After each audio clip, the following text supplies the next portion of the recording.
आप देख रहे हैं फर्स्ट इंडिया न्यूज और आपके साथ में विजेंद्र सोलंकी। आज 7 बजे से 5वें चरण के लिए मतदान शुरू हो जाएगा। 8 राज्यों और केंद्र शासित प्रदेशों की 49 सीटों पर मतदान होगा। इस दौरान कई केंद्रीय मंत्रियों की किस्मत दांव पर लगी है, कई बड़े चेहरों की किस्मत दांव पर लगी है। राजनाथ सिंह, राहुल गांधी, उमर अब्दुल्ला, पीयूष गोयल जैसे नेताओं की किस्मत भी इसी चरण में मतपेटियों के अंदर कैद होगी। वहीं अगर 2019 के परिणाम को समझा जाए तो बीजेपी और शिवसेना ने मिलकर इन 49 में से 39 सीटों पर कब्जा किया था, लेकिन इस बार वो मिलकर नहीं, एक दूसरे के खिलाफ चुनावी मैदान में है। कांग्रेस महज 49 में से एक ही सीट पर जीत दर्ज कर पाई थी। वहीं अगर इस चरण में उतरे 49 सीटों पर प्रत्याशियों की बात करें तो इसमें गंभीर आपराधिक मामले के 122 कैंडिडेट है, जबकि हत्या के मामले के 4, हत्या के प्रयास के 28 और महिलाओं से अत्याचार के 29 कैंडिडेट मैदान में हैं। 227 करोड़पति मैदान में हैं। इनमें सबसे अमीर की बात करें तो वो है झांसी से बीजेपी प्रत्याशी अनुराग शर्मा, जिनकी संपत्ति 212 करोड़ से ज्यादा है। लेकिन नजर यह टिकी हुई है कि क्या वाकई में अभी तक जिन चरणों के अंदर वोटिंग हुई, क्या उस वोटिंग परसेंटेज को यह चरण तोड़ पाएगा, क्योंकि कई दिग्गजों की प्रतिष्ठा दांव पर लगी है और उनके साथ दांव पर लगा है सिंहासन।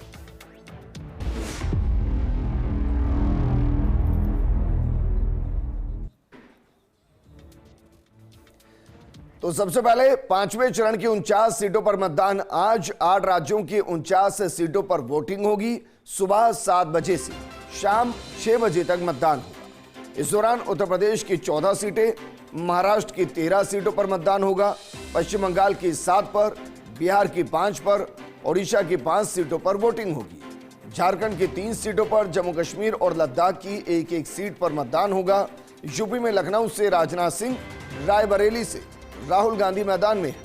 अमेठी से स्मृति ईरानी से बीजेपी प्रत्याशी हैं और इसके अलावा पीयूष गोयल मुंबई से लड़ रहे हैं, उमर अब्दुल्ला चुनाव लड़ रहे हैं और भी कई चेहरे हैं। ब्रजभूषण सिंह के बेटे चुनाव लड़ रहे हैं, चिराग पासवान इस फेज के अंदर ही चुनाव।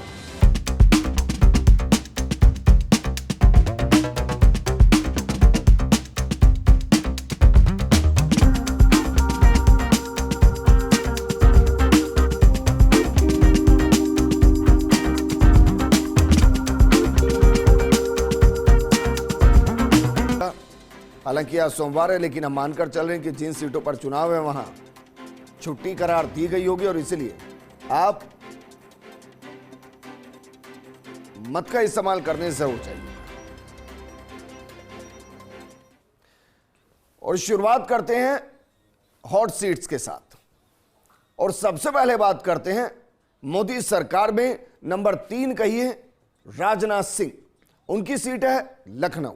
तो जरा देखिए लखनऊ में किस किस के बीच में मुकाबला है। बीजेपी ने राजनाथ सिंह को मैदान में उतारा, एक बार फिर से मैदान में उतारा है, जबकि सपा से रविदास मेहरोत्रा को मैदान में उतारा गया है और बसपा से मोहम्मद सरवर मलिक मैदान में, जो इस मुकाबले को त्रिकोणीय करते हुए नजर आ रही हैं।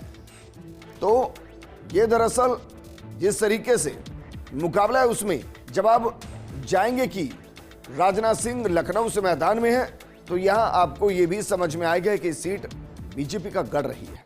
दरअसल लखनऊ नजाकत और नफासत दोनों का शहर रहा है। लखनऊ लोकसभा क्षेत्र दिवंगत पूर्व प्रधानमंत्री अटल बिहारी वाजपेयी की राजनीतिक कर्म भूमि भी रहा है। जाहिर है कि लखनऊ की गिनती हाई प्रोफाइल सीटों में होती है। करीब 32 सालों से इस सीट पर बीजेपी का कब्जा है। गृह मंत्री राजनाथ सिंह यहां से मौजूदा सांसद हैं। 1991 से 2004 तक बीजेपी के अटल बिहारी वाजपेयी लगातार 5 बार यहां से जीतकर लोकसभा पहुंचे। 2009 में बीजेपी के लालजी टंडन लखनऊ के सांसद और एक बार फिर से राजनाथ सिंह ही चुनावी मैदान में हैं। लेकिन बीते 2 सालों का वोटिंग परसेंटेज इस सीट का क्या रहा है, यह बता रही हमारी सहयोगी दीपिका। तो देखिए विजेंद्र, आपने बेहतर तरीके से बता दिया है लखनऊ लोकसभा सीट का हाल, क्योंकि कभी ये कांग्रेस का गढ़ हुआ करती थी, लेकिन 1991 से भारतीय जनता पार्टी का गढ़ कही जाने लगी, क्योंकि पूर्व प्रधानमंत्री अटल बिहारी वाजपेयी यहां से लगातार एक के बाद एक जीत हासिल करते रहे। चलिए वोटिंग पैटर्न की अब बात कर लेते हैं। सबसे पहले 2014 की हम बात करते हैं। तो 2014 का जो वोटिंग पैटर्न रहा वो किस तरीके से रहा, वो अपने दर्शकों को बताएं। राजनाथ सिंह 2014 में प्रत्याशी थे, 50.26% उनको वोट प्रतिशत उनका रहा। तो दूसरी तरफ कांग्रेस की जो प्रत्याशी थी वो रीता बहुगुणा जोशी, 25.83% इनका वोट प्रतिशत रहा 2014 की ये बात। लेकिन अब आगे बढ़ते हैं, 2019 की बात करते हैं। और 2019 में किस तरीके से वोटिंग पैटर्न रहा, एक बार फिर से राजनाथ सिंह को मैदान में उतारा गया। वोट प्रतिशत बढ़ा, 56.07% उनका वोट प्रतिशत रहा 2019 में। और वहीं दूसरी तरफ पूनम सिन्हा यहां से समाजवादी पार्टी की कैंडिडेट, 25.59% इनको मत प्रतिशत मिला था। तो आप देखिए कितना ज्यादा डिफरेंस यहां पर वोटिंग पैटर्न में देखने को मिला है। हालांकि एक बार फिर से राजनाथ सिंह चुनावी मैदान में हैं। बिल्कुल दीपिका, और अब उस सीट का जिक्र करते हैं जिससे बड़ा नेता चुनाव लड़े तो भी हॉट सीट और ना लड़े तो भी हॉट सीट। हम बात करें अमेठी की। अमेठी में जरा देखिए, अमेठी में स्मृति ईरानी और किशोरी लाल शर्मा के बीच में मुकाबला है। राहुल गांधी इस बार यहां से चुनावी मैदान में नहीं है, वो यहां से रायबरेली पहुंच चुके हैं। एक दौर में यह सीट कांग्रेस का गढ़ हुआ करती थी, लेकिन बीते चुनाव में राहुल गांधी यहां स्मृति ईरानी से चुनाव हारे और चुनाव हारने के बाद वो वायनाड पहुंचे और वायनाड से अमेठी नहीं, वो रायबरेली पहुंच गए। बहरहाल अमेठी भारतीय राजनीतिक दृष्टिकोण से एक महत्वपूर्ण लोकसभा सीट शुरू से रही है, जिसे बहुजन समाज पार्टी यानी कि बीएसपी ने 1 जुलाई 2010 को अस्तित्व में लेकर वो आई थी। शुरुआत में इसका नाम छत्रपति साहू जी महाराज नगर था, जिसे बदलकर अमेठी किया गया।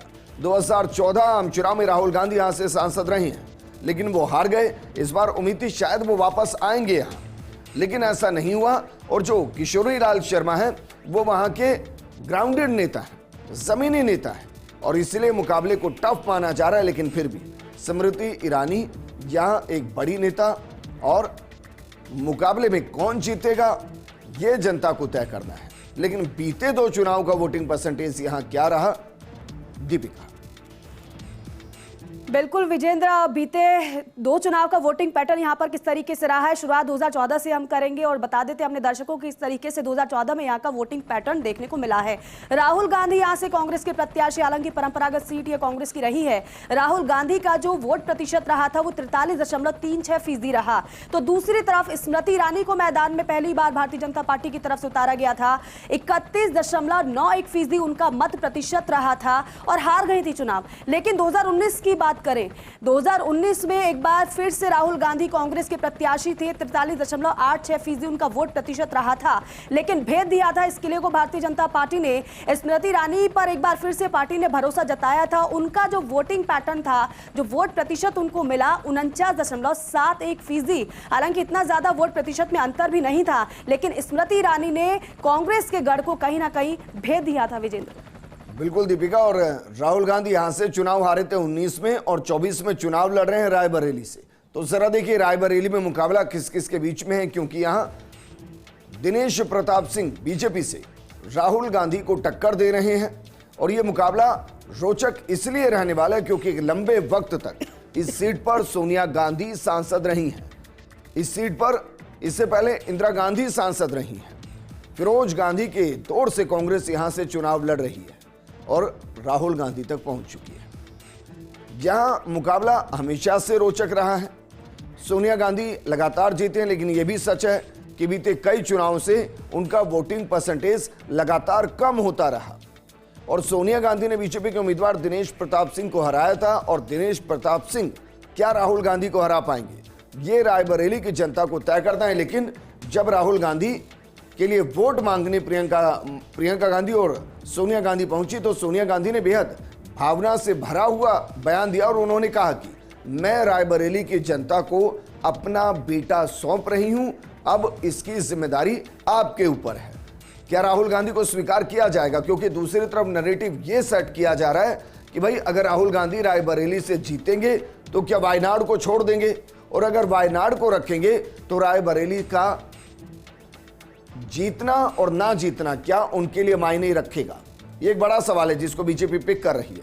लेकिन बीते 2 चुनाव का वोटिंग परसेंटेज क्या रहा या कहीं की सोनिया गांधी कितने वोटिंग परसेंटेज से बीते 2 चुनाव में जीती? दीपिका। बिल्कुल, सोनिया गांधी यहां से 5 बार सांसद रही हैं विजेंद्र, लेकिन 2014 और 2019 के वोटिंग पैटर्न की चलिए बात कर लेते हैं। सबसे पहले 2014 से ही शुरुआत करते हैं। तो देखिए, रायबरेली में सोनिया गांधी, आप देख रहे हैं 2014 में प्रत्याशी कांग्रेस पार्टी की 54.92% उनको वोट प्रतिशत उनका रहा था, उनको ये मत प्रतिशत मिला था। और आपको बताएं कि दूसरी तरफ आप देखेंगे अजय अग्रवाल को बीजेपी ने यहां पर मैदान में उतारा, 18.12% उनका मत प्रतिशत रहा है। लेकिन आगे बढ़ते हैं, आप 2014 के बाद 2019 की बात करते हैं। भारतीय जनता पार्टी ने यहां पर प्रयोग बहुत किए हैं। देखिए, एक बार फिर से चुनावी मैदान में कांग्रेस की तरफ से सोनिया गांधी 55.8% मत प्रतिशत उनका रहा। लेकिन दूसरी तरफ कभी कांग्रेस पार्टी में रहे दिनेश प्रताप सिंह जब भारतीय जनता पार्टी में आए तो भारतीय जनता पार्टी ने उनको यहां से कैंडिडेट बनाया सोनिया गांधी के ही खिलाफ, और उनका जो मत प्रतिशत रहा था 38.36% विजेंद्र। अगली सीट का रुख करते हैं। अगली सीट है मोहनलालगंज लोकसभा सीट। यहां पर कौन कौन मैदान में है इसको सर आपको दिखाते हैं। सर देखिए, यहां कौशल किशोर बीजेपी की तरफ से मैदान में है, आर.के. चौधरी सपा की तरफ से मैदान में है, जबकि अगर बसपा की बात करें तो राजेश कुमार मैदान में है और त्रिकोणीय मुकाबला बनाते हुए नजर आ रहे हैं। ये सीट दरअसल 1962 में अस्तित्व में आई थी। 2024 में इसे अनुसूचित जाति के लिए रिजर्व कर दिया गया, सुरक्षित कर दिया गया। ये कांग्रेस, समाजवादी पार्टी और बीजेपी तीनों का प्रभाव वाला क्षेत्र रहा है। बीते 2 चुनाव यानी कि 2014 से यहां से बीजेपी का कब्जा है। उससे पहले 1998 से 2014 तक समाजवादी पार्टी का कब्जा था। 2014 में यहां से बीजेपी के कौशल किशोर विजय हुए और वो फिर से मैदान में। और अगर मोदी सरकार की हैट्रिक लगती है, उनकी हैट्रिक लगती है, तो ये भी अपने आप एक इंटरेस्टिंग फैक्ट रहेगा, क्योंकि वो लगातार तीसरी बार मैदान में है, 2 बार चुनाव जीत चुके हैं। बीते 2 चुनाव कितने मार्जिन से जीते ये बता रही हमारी सहयोगी दीपिका। कौशल किशोर अपने बयानों के लिए भी जाने जाते हैं विजेंद्र, लेकिन यहाँ का अगर 2 चुनाव का वोटिंग पैटर्न देख लेते हैं तो सबसे पहले 2014 की बात कर लेते हैं हम। 2014 में किस तरीके से यहाँ पर वोटिंग पैटर्न रहा है वो सबसे पहले आप जान लीजिए। कौशल किशोर भारतीय जनता पार्टी के प्रत्याशी 35.88% उनका मत प्रतिशत रहा है। लेकिन दूसरी तरफ जो बसपा के कैंडिडेट आर.के. चौधरी, उनको हार का सामना करना पड़ा कौशल किशोर के सामने। यहाँ पर आर.के. चौधरी का जो मत प्रतिशत रहा वो 24.42% रहा। बहरहाल आगे बढ़ते हैं, 2019 की अब बात करते हैं। आप देखिए कि एक बार फिर से भारतीय जनता पार्टी ने भरोसा जताया कौशल किशोर पर। इस बार उनका वोटिंग प्रतिशत बढ़ा और 49.62% वोटिंग पैटर्न उनका मत प्रतिशत रहा। दूसरी तरफ यहां पर बसपा ने प्रयोग किया, प्रत्याशी बदला, सीएल वर्मा को प्रत्याशी बनाया, लेकिन जीत नहीं पाए। लेकिन यहां पर जो वोटिंग जो मत प्रतिशत था उसको जरूर उसकी भरपाई करने की कोशिश की। थोड़ा यहां पर मत प्रतिशत बसपा का बढ़ा, 42.51% सीएल वर्मा का वोटिंग पैटर्न यहां पर देखने को मिला। आगे बढ़ते हैं और अब बात करते हैं फतेहपुर लोकसभा सीट की। दरअसल ये प्रयागराज मंडल के अंतर्गत आती है, लेकिन कैंडिडेट कौन कौन है ये हम आपको बता रहे हैं। जरा देखिए, एक बड़ा चेहरा निरंजन ज्योति, बीते चुनाव में भी वो मैदान में थी, जीतकर संसद पहुंची। नरेश चंद्र उत्तम पटेल यहां समाजवादी पार्टी की तरफ से है और ये सीट हाई प्रोफाइल इसलिए भी कही जाती है क्योंकि इस सीट से देश के पूर्व प्रधानमंत्री विश्वनाथ प्रताप सिंह चुनाव लड़ चुके हैं। प्रधानमंत्री बने के दौरान विश्वनाथ प्रताप सिंह इसी सीट से लोकसभा सांसद चुने गए थे। ये शहर कानपुर नगर, प्रयागराज, उन्नाव, रायबरेली और प्रतापगढ़ जिले से घिरा हुआ है, जबकि दक्षिण में यमुना नदी इस शहर को बांदा और हमीरपुर जिलों से अलग करती है। एक बार फिर से निरंजन ज्योति मैदान में है। मुकाबला किस तरीके का रहेगा ये आज वोटिंग पैटर्न से समझ में आएगा, लेकिन बीते 2 चुनाव का वोटिंग पैटर्न क्या है ये बता रही हमारी सहयोगी दीपिका। बिल्कुल विजेंद्र, फतेहपुर लोकसभा सीट की आपने बात की, तो चलिए वोटिंग पैटर्न यहां पर अपने दर्शकों को बता देते हैं किस तरीके से 2014 और 2019 में रहा है। सबसे पहले बात करते हैं 2014 की ही। तो आप देखिए 2014 में साध्वी निरंजन ज्योति प्रत्याशी थी भारतीय जनता पार्टी की, 46.57% इनका मत प्रतिशत देखने को मिला। लेकिन दूसरी तरफ अफजल सिद्दीकी यहां से बसपा की तरफ से मैदान में उतारे गए और वोटिंग प्रतिशत आप इनका देखिए कितना ज्यादा कम था, 28.63%। लेकिन 2019 की हम बात करते हैं, 2019 में भारतीय जनता पार्टी ने एक बार फिर से निरंजन ज्योति को मैदान में उतारा और इनका जो वोटिंग प्रतिशत वो थोड़ा सा बढ़ा, 54.24% वोटिंग प्रतिशत इनका रहा। तो वहीं दूसरी तरफ बसपा ने प्रयोग किया, प्रत्याशी बदला, सुखदेव प्रसाद वर्मा को मैदान में उतारा और यहां पर 35.24% बसपा के कैंडिडेट का वोट प्रतिशत रहा है। बिल्कुल, अगली सीट का रुख करते हैं। अगली सीट है कैसरगंज। यहां से कौन कौन मैदान में है, सबसे पहले ये देखते हैं, उसके बाद इस सीट का थोड़ा इतिहास आपको बताएंगे। दरअसल करण भूषण सिंह ब्रजभूषण के बेटे हैं, वो चुनाव मैदान में बीजेपी की तरफ से, जबकि भगत राम सपा की तरफ से है और बसपा ने नरेंद्र पांडे को मैदान में उतारा है। हालांकि एक रोचक फैक्ट ये भी है कि बीते 2019 के चुनाव में बसपा और सपा मिलकर चुनाव लड़ रही थी, कांग्रेस अलग से कैंडिडेट दे रही थी। इस बार कांग्रेस और सपा एक साथ चुनाव लड़ रही है और बसपा मुकाबले को त्रिकोणीय बना रही है। लेकिन ये सीट 1952 में अस्तित्व में आई, बहराइच जिले की दूसरी लोकसभा सीट है। नेपाल के पास स्थित कैसरगंज 1952 में गोंडा पश्चिम सीट के अंतर्गत थी, जिसके अंदर जनसंघ की शकुंतला नायर ने चुनाव जीता था। 1957 में कैसरगंज के लोकसभा सीट बनने के बाद उन्होंने 1967 और 71 में भी जीत हासिल की।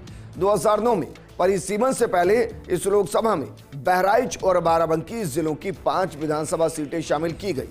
और ब्रजभूषण सिंह, जिस तरीके से पहलवान बेटियों का मुद्दा गरमाया, उसके बाद आप कह सकते हैं कि ब्रजभूषण वापस चुनाव लड़ना चाहते थे, लेकिन उनको फोर्सफुली वीआरएस दिला दिया गया सियासत से और बेटे को टिकट दिया गया। बेटा कितना वहां पावरफुल नजर आता है और कौन कौन से दाव लगाता है, ये देखना दिलचस्प होगा। लेकिन वोटिंग परसेंटेज बीते 2 चुनाव का क्या रहा, दीपिका?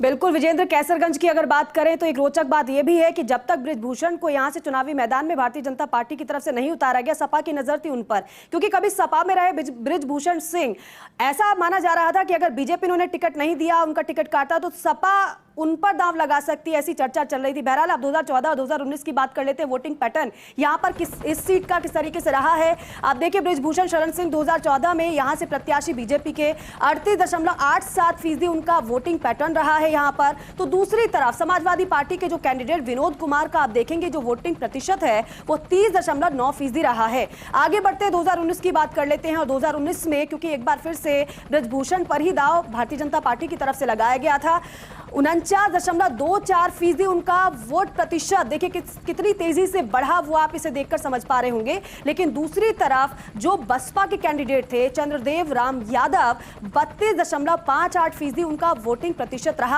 वो इसलिए क्योंकि 2019 में सपा और बसपा ने साथ चुनाव लड़ा था। आगे बढ़ते हैं और बात करते हैं फैजाबाद लोकसभा सीट की। फैजाबाद से कौन कौन चुनावी मैदान में है, सबसे पहले आपको ये दिखाते हैं। यहां से लल्लू सिंह बीजेपी की तरफ से मैदान में है, जबकि अवधेश प्रसाद सपा की तरफ से मैदान में है। उत्तर प्रदेश की फैजाबाद लोकसभा सीट पर प्रदेश ही नहीं बल्कि देश की निगाहें, क्योंकि अयोध्या में राम मंदिर और बाबरी मस्जिद विवाद के चलते फैजाबाद लोकसभा सीट राजनीतिक तौर पर काफी महत्वपूर्ण मानी जाती है और मौजूदा समय में इस सीट पर बीजेपी का कब्जा है। 2019 सीट फैजाबाद लोकसभा से 13 उम्मीदवार कैंडिडेट थे। बीजेपी ने तत्कालीन सांसद लल्लू सिंह को दोबारा टिकट दिया है, जबकि सपा बसपा गठबंधन की तरफ से आनंद सेन 2019 में मैदान में थे और इस बार यहां सपा और कांग्रेस मिलकर चुनाव लड़ रही है, बसपा अलग से कैंडिडेट दे रही है।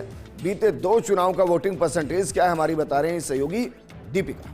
तो चलिए जल्दी से बता देते हैं विजेंद्र, फैजाबाद लोकसभा सीट का जो वोटिंग पैटर्न किस तरीके से रहता है और रहा है। सबसे पहले बात कर लेते हैं 2014 की। लल्लू सिंह प्रत्याशी भारतीय जनता पार्टी के 45.24% उनका वोटिंग पैटर्न यहां पर देखने को मिला। लेकिन दूसरी तरफ समाजवादी पार्टी ने मित्रसेन यादव को मैदान में उतारा, लेकिन यहां पर प्रदर्शन काफी निराशाजनक उनका देखने को मिला, महज 19.22% मत प्रतिशत रहा। आगे बढ़ते 2014 के बाद 2019 की बात कर लेते हैं, तो यहां लल्लू सिंह को ही भारतीय जनता पार्टी ने प्रत्याशी बनाया था। वोटिंग प्रतिशत उनका बढ़ा, 48.66% उनका रहा यहां पर वोटिंग पैटर्न।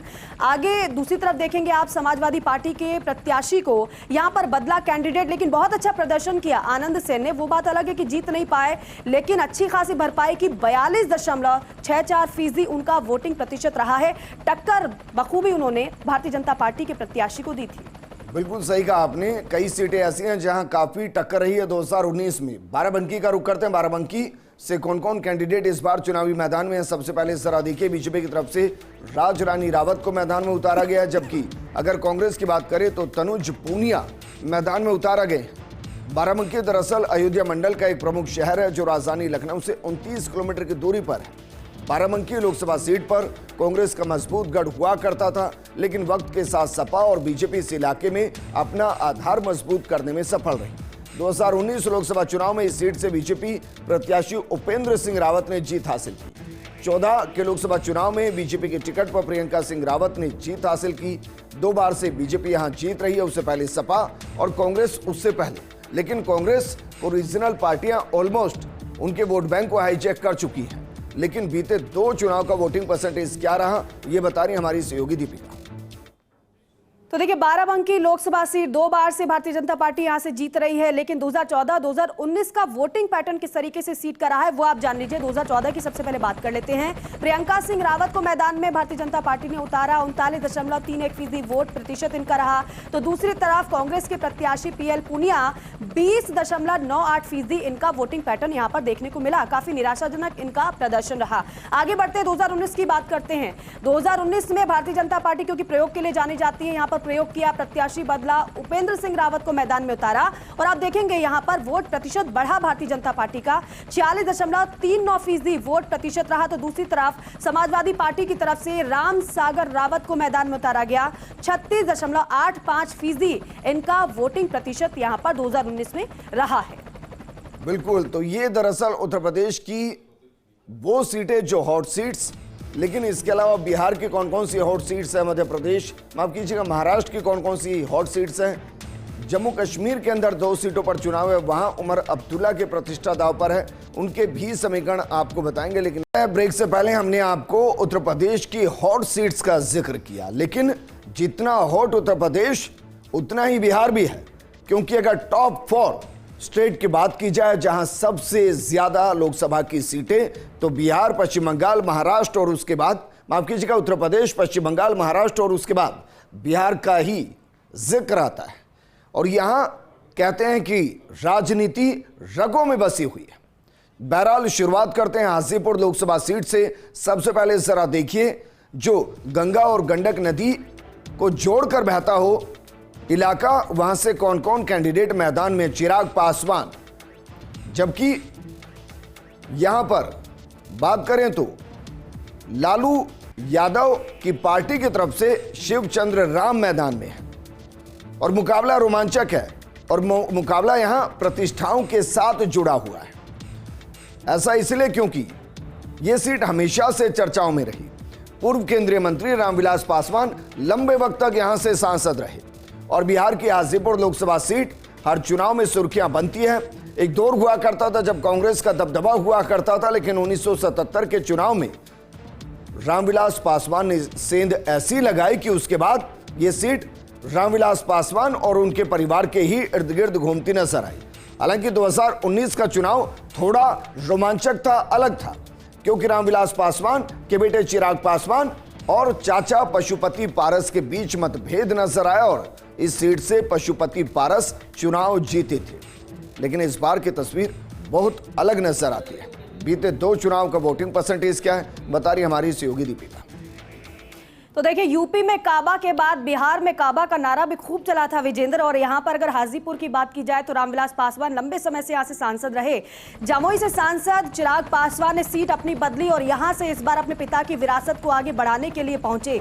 आप देखिए किस तरीके से 2014 में रामविलास पासवान यहां से चुनाव लड़े। 45.26% उनका वोट प्रतिशत रहा, लेकिन दूसरी तरफ हार का सामना करना पड़ा कांग्रेस के प्रत्याशी संजीव प्रसाद टोनी को।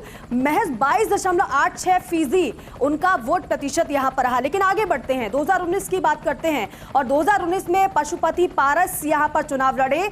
53.76% उनका मत प्रतिशत रहा। तो दूसरी तरफ जो आरजेडी के प्रत्याशी शिवचंद्र राम मैदान में उतारे गए, 33.36% उनका वोट प्रतिशत यहां पर रहा है। शिवचंद्र राम जो कि एक बार फिर से मैदान में है। बिल्कुल, और पिता की प्रतिष्ठा को, लेगेसी को कितना आगे बढ़ा पाते हैं चिराग पासवान, ये भी देखना दिलचस्प होगा। लेकिन सारण लोकसभा सीट, इससे कौन कौन कैंडिडेट मैदान में है सबसे पहले आपको ये दिखाते हैं। राजीव प्रताप रूडी एक बड़ा चेहरे बीजेपी के, वो चुनावी मैदान में है, जबकि दूसरी तरफ रोहिणी आचार्य चुनावी मैदान में है। और सारण लोकसभा सीट से कभी आरजेडी के सुप्रीमो लालू प्रसाद यादव चुनाव जीतकर संसद पहुंचे थे। 2009 का दरअसल चुनाव जब 50,000 वोटों से किनको हराया था, राजीव प्रताप रूडी को ही उन्होंने मैदान में हराया था।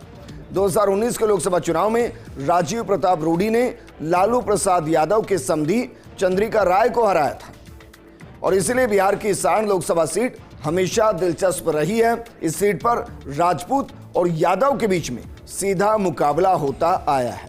बीते 2 चुनाव का वोटिंग परसेंटेज क्या है, बता रही हमारी सहयोगी दीपिका। और बिल्कुल ना केवल ये, अगर रणनीति के हिसाब से देखा जाए सारण चर्चा में रही है, बल्कि अपनी जुबानी भाषा के लिए भी चर्चा में काफ़ी रही है। बहरहाल 2014-2019 की अगर बात कर ले वोटिंग पैटर्न की, तो सबसे पहले 2014 की ही बात करते हैं। 2014 का कैसा यहाँ पर वोटिंग पैटर्न रहा है। राजीव प्रताप रूडी भारतीय जनता पार्टी के प्रत्याशी थे। 37.71% उनका मत प्रतिशत रहा था, यहाँ पर जीत गए थे। लेकिन दूसरी तरफ राबड़ी देवी, जो बिहार की पूर्व मुख्यमंत्री लालू यादव की पत्नी, वो यहां से मैदान में थी। 33.36% उनका वोटिंग प्रतिशत यहां पर देखने को मिला। बहरहाल आगे बढ़ते हैं, 2019 की बात करते हैं। और 2019 में आप देखिए राजीव प्रताप रूडी को ही मैदान में उतारा गया और 53.03% उनका वोट प्रतिशत यहां पर रहा। दूसरी बार जीत उन्होंने हासिल की। और दूसरी तरफ आप देखेंगे चंद्रिका राय यहां पर आरजेडी के प्रत्याशी थे। एक बार फिर से हार का सामना करना पड़ा आरजेडी को। 38.33% वोट प्रतिशत रहा चंद्रिका राय का। बिल्कुल, एक बार फिर से राजीव प्रताप रूडी मैदान में है और उनके ऊपर सबकी नजर टिकी हुई है। लेकिन मुजफ्फरपुर का रुख करते हैं, यहां से कौन कौन कैंडिडेट मैदान में है सबसे पहले आपको ये दिखाते हैं। जरा देखिए, मुजफ्फरपुर से मुकाबले में बीजेपी की तरफ से राजभूषण चौधरी निषाद मैदान में है, जबकि कांग्रेस की तरफ से अजय निषाद हैं और AIM की तरफ से यहाँ अंजरुल हसन चुनावी मैदान के अंदर है। और दरअसल इस सीट का जब जिक्र आता है तो जिक्र आता है कि सबसे ज्यादा स्वर्ण मतदाता इसी सीट पर है।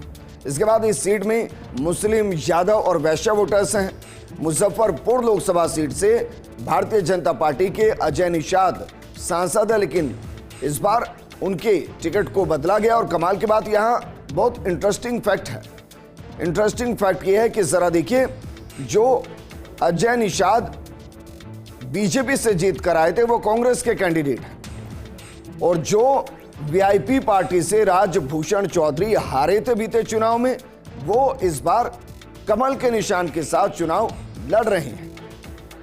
इस सीट से एक दौर में जॉर्ज फर्नांडिस चुनाव जीतकर संसद पहुंचे थे 1989 और 1991 में वो सांसद रहे हैं।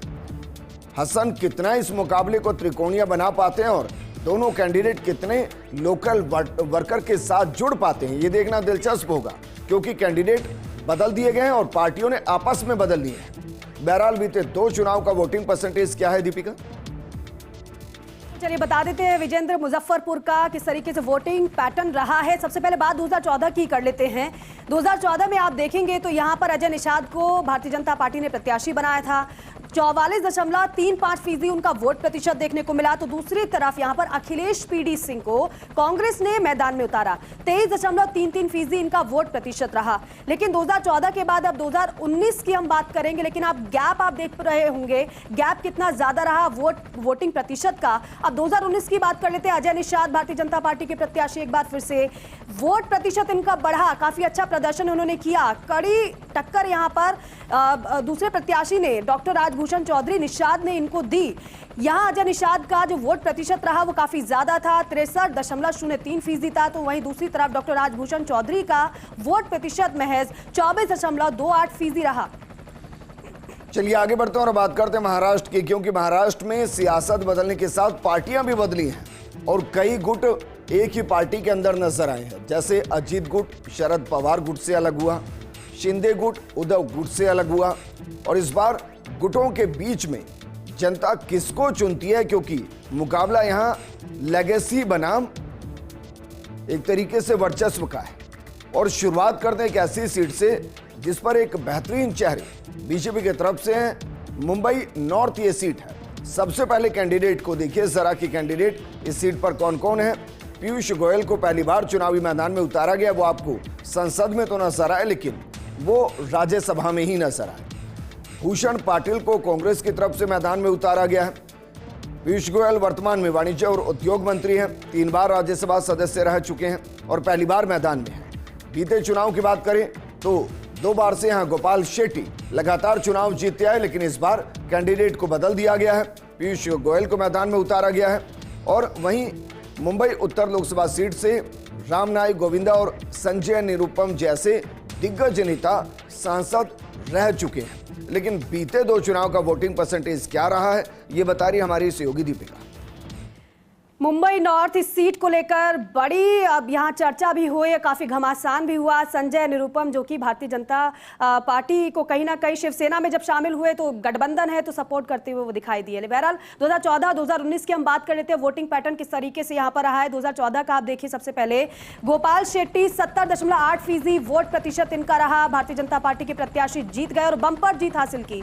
दूसरी तरफ संजय निरुपम कांग्रेस के प्रत्याशी रहे, 23.18% इनका मत प्रतिशत रहा। आगे बढ़ते हैं, 2019 की अब बात करते हैं। 2019 में किस तरीके से कैंडिडेट्स रहे। बीजेपी ने एक बार फिर से गोपाल शेट्टी पर भरोसा जताया, वोट प्रतिशत थोड़ा इनका बढ़ा और हो गया 71.4%।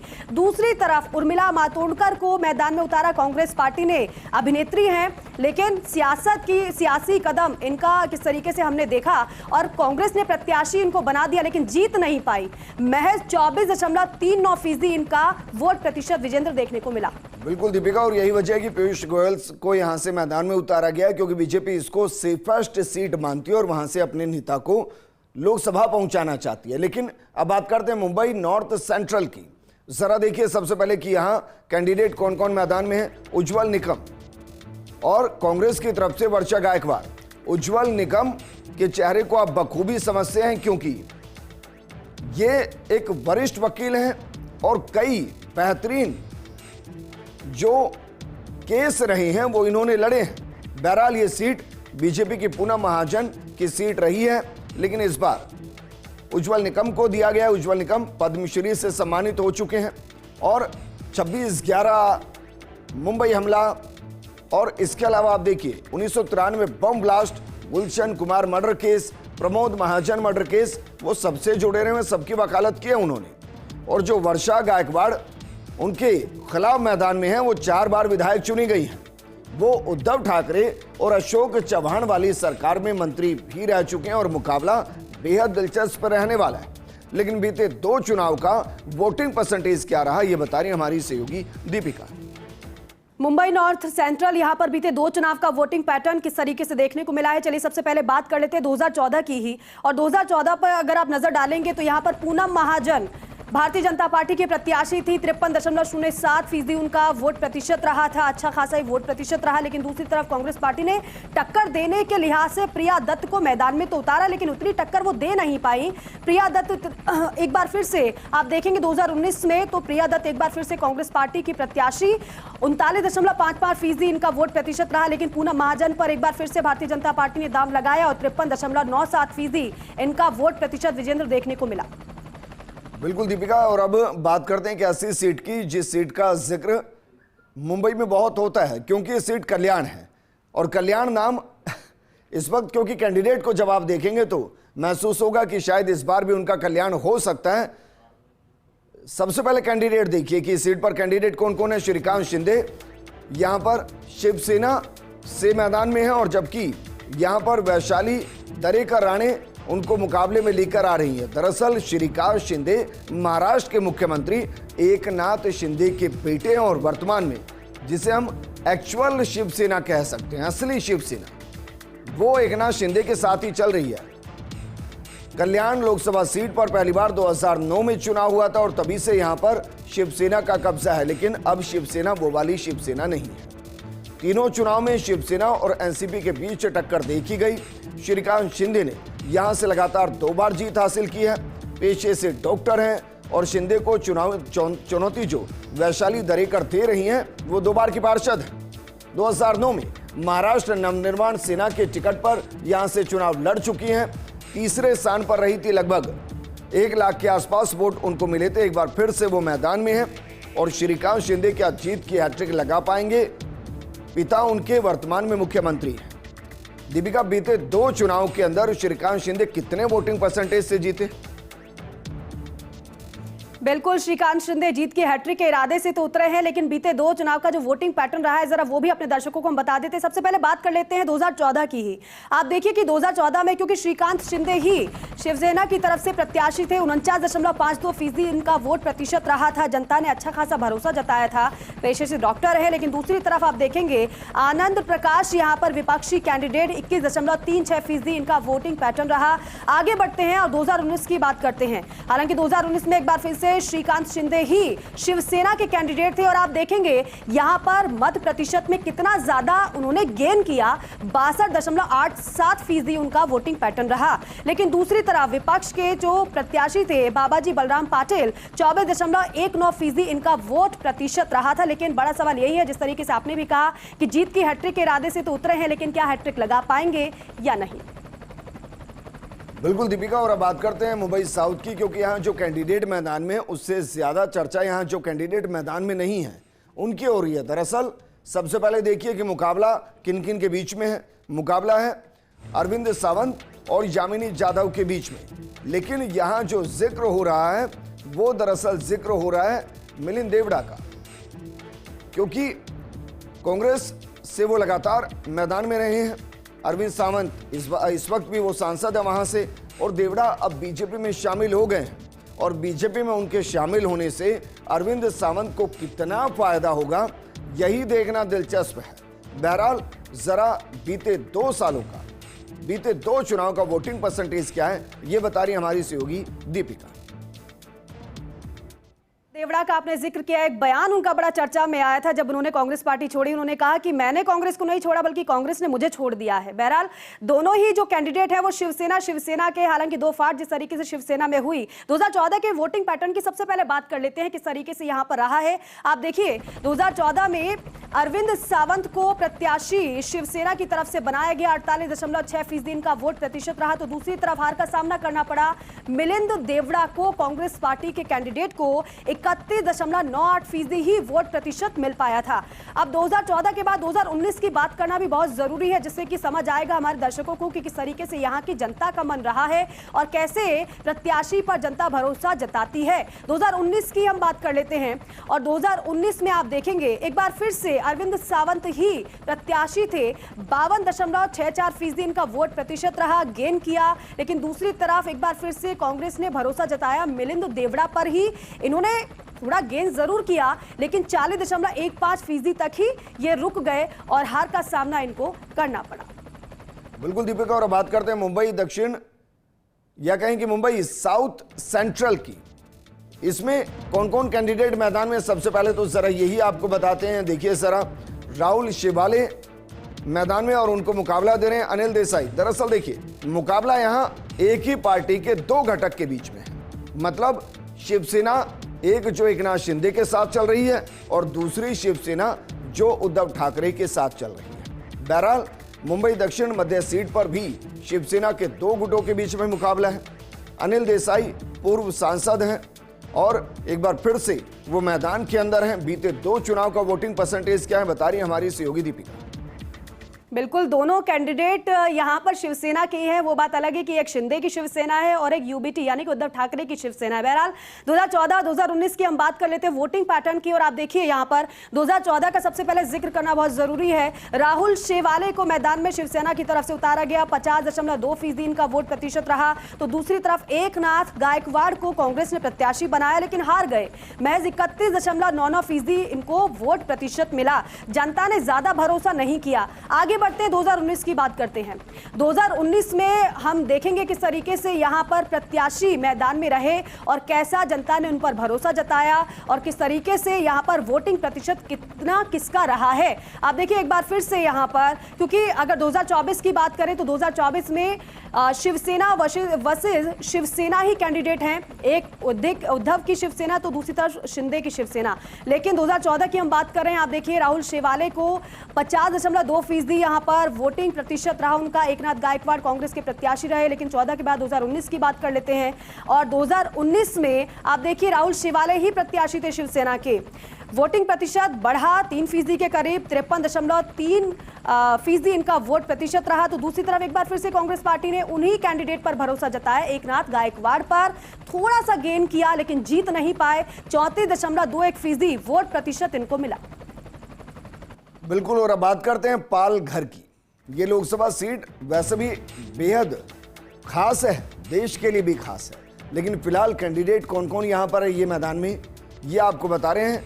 यहां बीजेपी की तरफ से डॉक्टर हेमंत सावरा मैदान में है, जबकि यहां उद्धव गुटसे भारती कमाड़ी मैदान में है और राजेश पाटिल जो बीवीए से हैं वो इस मुकाबले को त्रिकोणीय बनाते हुए नजर आ रहे हैं। दरअसल ये सीट 2008 में परिसीमन के बाद ही अस्तित्व में आई है और पालघर आदिवासी बहुल इलाका है और इस क्षेत्र में हिंदी भाषी वोटर्स की आबादी अच्छी खासी है।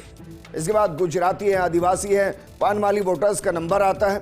और भारत का पहला परमाणु ऊर्जा संयंत्र पालघर जिले के तारापुर में ही स्थित है।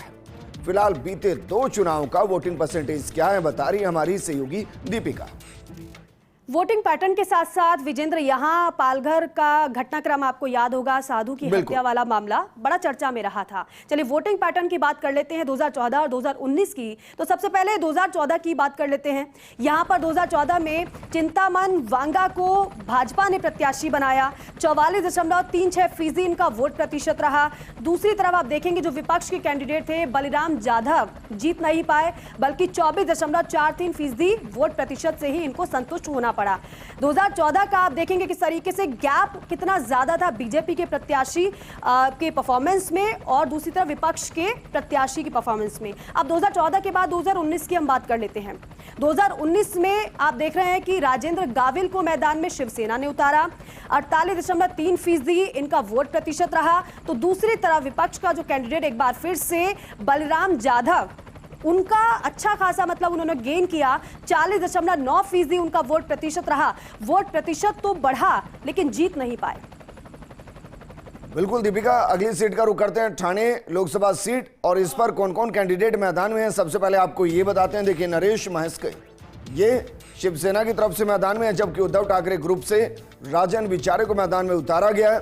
और ठाणे को पहले थाना कहा जाता था। ठाणे दरअसल मराठी शब्द, और ठाणे को मुंबई का एल्डर सिस्टर यानी कि मुंबई की बड़ी बहन के रूप में भी देखा जाता है। ठाणे राज्य सड़क परिवहन सेवा का संभागीय मुख्यालय है जो लगभग 147 वर्ग किलोमीटर के क्षेत्र में फैला है। और ठाणे लोकसभा निर्वाचन क्षेत्र महाराष्ट्र राज्य के 48 लोकसभा क्षेत्रों में से एक वो सीट जो हॉट सीट है। बीते 2 चुनाव का वोटिंग परसेंटेज बता रही हमारी सहयोगी दीपिका। तो चलिए शुरुआत कर लेते हैं 2014-2019 के वोटिंग पैटर्न की। ठाणे में किस तरीके से जनता विश्वास प्रत्याशियों पर जताती है और कैसे खुलकर वोट डालने के लिए पहुंचती है, आप ये देखिए। 2014 की सबसे पहले बात करते हैं। राजन विचारे यहां से मैदान में थे भारतीय जनता पार्टी की तरफ से। 57.19% इनका मत प्रतिशत रहा। तो दूसरी तरफ विपक्ष के जो कैंडिडेट थे करारी हार का सामना करना पड़ा संजीव नायक को। महज 30.17% इनका वोटिंग पैटर्न यहां पर रहा है। आप 2014 में देखेंगे तो कितना ज्यादा वोटिंग पैटर्न में गैप रहा है। अब 2014 के बाद 2019 की हम बात कर लेते हैं और यहां पर कैसी परफॉर्मेंस किस कैंडिडेट की रही है। राजन विचारे एक बार फिर से मैदान में थे, अच्छा खासा गेन किया। 63.3% इनका मत प्रतिशत रहा। तो दूसरी तरफ विपक्षी दल ने अपना कैंडिडेट बदला, आनंद परांजपे को मैदान में उतारा। 28.09% यहां पर वोट प्रतिशत विपक्ष के कैंडिडेट का रहा। मुंबई पर नजर बनी हुई है क्योंकि महाराष्ट्र के अंदर यह भी देखना दिलचस्प होगा कि जनता रियल को चुनती है या जिनको रियल समझ के मैदान में उतारा जा रहा है उनको चुन रहे हैं। क्योंकि जो राजनीति है उसमें आप उत्तराधिकारी इसलिए नहीं हो सकते कि आप पुत्र हैं, दरअसल वो वहां पर हासिल किया जाता है। तो क्या शिंदे और दूसरी तरफ अजीत पवार वो इंपैक्ट डाल पाएंगे, ये एक बड़ा सवाल है। लेकिन जम्मू कश्मीर में धारा 370-35A हटने के बाद चुनाव हो रहे हैं। वहां की 2 महत्वपूर्ण सीटें हैं, उन पर भी हमारी नजर रहेगी। एक छोटे से ब्रेक के बाद जल्द